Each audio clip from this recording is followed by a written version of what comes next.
నమస్తే welcome to వీటి news లక్ష్యం సమాజహితం నేను మహేష్ ఇక ఇప్పుడు ఒక పేరు దేశవ్యాప్తంగా మారుమోగుతుంది ఆమె సామాన్య పౌరురాలు అయినప్పటికీ వాయనాడు ఉప ఎన్నికల్లో పోటీ చేస్తుంది విస్తృతంగా ప్రచారం చేస్తుంది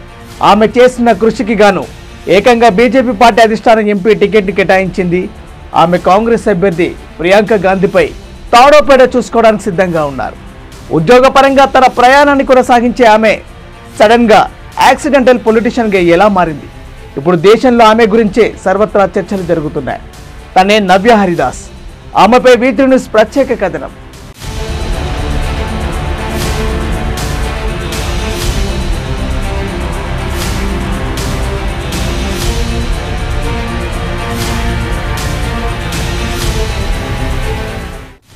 నవ్య హరిదాస్ జనవరి 5, 1985న కేరళ రాష్ట్రంలో జన్మించారు 35 సంవత్సరాల వయసులో ఆమె మహిళా సాధికారత కోసం ప్రముఖ న్యాయవాదిగా మారింది హిందూ జాతీయవాద సంస్థల నెట్వర్క్ అయిన సంఘ్ పరివార్లో ఆమె కుటుంబం లోతుగా పాతుకుపోయింది పెరుగుతున్నప్పుడు ఆమె రాష్ట్రీయ స్వయం సేవక్ సంఘ్ RSSతో అనుబంధించబడిన వివిధ విద్యార్థి కార్యకలాపాల్లో చురుగ్గా పాల్గొంది అలా పాల్గొన్న పలు కార్యక్రమాలకు ఆమె భవిష్యత్తు ప్రయత్నాలకు బలమైన పునాది వేసింది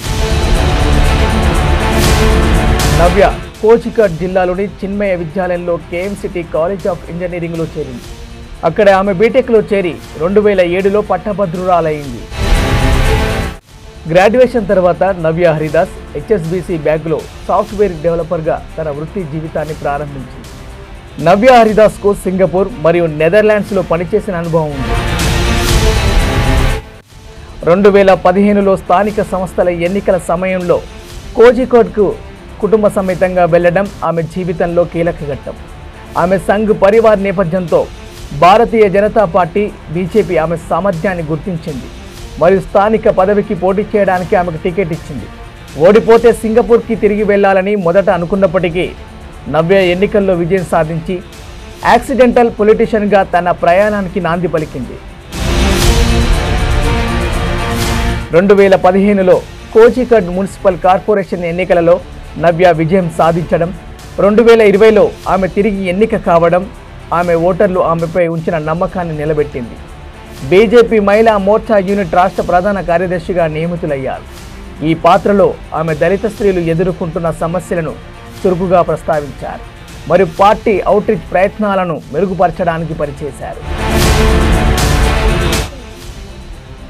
నవ్య హరిదాస్ భారతీయ జనతా పార్టీ ద్వారా రాజకీయాల్లోకి వచ్చి పార్టీలో వివిధ హోదాల్లో పనిచేసి 2016లో కోజికోడ్ మున్సిపల్ కార్పొరేషన్ ఎన్నికలలో పోటీ చేసి తొలిసారిగా కౌన్సిలర్గా ఎన్నికయ్యింది ఆమె 2021లో తిరిగి రెండోసారి కౌన్సిలర్గా ఎన్నికై అదే సంవత్సరం జరిగిన కేరళ శాసనసభ ఎన్నికలలో కోజికోడ్ సౌత్ నియోజకవర్గం నుండి బీజేపీ అభ్యర్థిగా పోటీ చేసి కాంగ్రెస్ అభ్యర్థి అహ్మద్ దేవర్కోవల్ చేతిలో ఓడిపోయి 24,873 ఓట్లను సాధించి 3వ స్థానంలో నిలిచింది 2021లో జరిగిన అసెంబ్లీ ఎన్నికల్లో ఆమె కోజికోడ్ సౌత్ స్థానంలో పోటీ చేశారు ఆమె గెలవనప్పటికీ ఈ ప్రాంతంలో బీజేపీ ఓట్ల వాటాను పెంచడంలో ఆమె ప్రచారం విశేషమైనదిగా చెప్పుకోవచ్చు ఓటర్లపై ఆమె ప్రభావాన్ని ఎంతో చూపింది ఇక వాయనాడ్ లోక్సభ ఉప ఎన్నిక నేపథ్యంలో బీజేపీ నుండి ఆమెకు వాయనాడ్ స్థానం నుండి టికెట్ కేటాయించడం నవ్యకు రాజకీయ సవాలు మొదలైంది అక్కడ ఆమె కాంగ్రెస్ నాయకురాలు ప్రియాంక గాంధీ వాద్రాతో తలపడనుంది వాయనాడ్ నియోజకవర్గానికి 2024 ఉప ఎన్నికల్లో ఆమె అభ్యర్థిత్వం ఆమె నాయకత్వ సామర్థ్యాలపై బీజేపీకి ఉన్న నమ్మకాన్ని పెంచింది నవ్య హరిదాస్ కొత్త తరం యువకులను భారతదేశంలో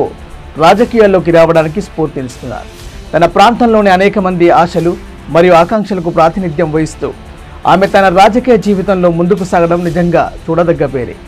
నవ్య హరిదాస్ ప్రస్తుతం కేరళ బీజేపీ మహిళా మోర్చా ప్రధాన కార్యదర్శిగా పనిచేస్తుంది